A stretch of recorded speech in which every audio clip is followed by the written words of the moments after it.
আমার রিজিক এভাবে টানার তো কারো কোনো ক্ষমতা নেই।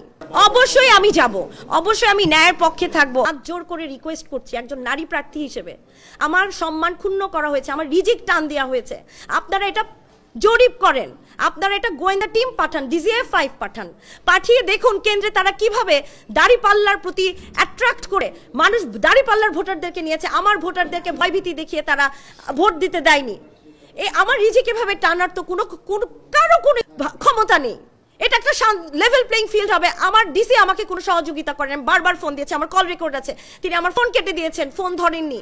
ইউএনএকে ফোন দেই, ইউএন বলেন যখনই ফোন দিয়েছি তখনই বলছেন যে ঠিক আছে আমি দেখছি, দেখে একটা স্ট্রাইকিং ফোর্স পাঠায়, তারা 15 মিনিট দেখে, তখন ঠিক থাকে।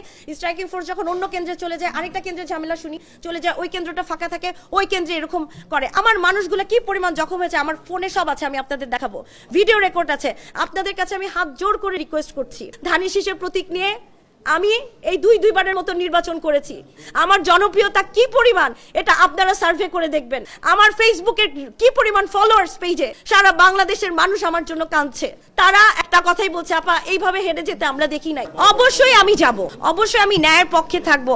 একটা প্রার্থী ভোট ইঞ্জিনিয়ারিং করবে, পুলিশ প্রশাসনকে ইউজ করে টাকা খাওয়ায়, এই বাংলাদেশ তো আমরা চাইনি 5ই আগস্টের পরে। অবশ্যই আমি আদালতে যাব।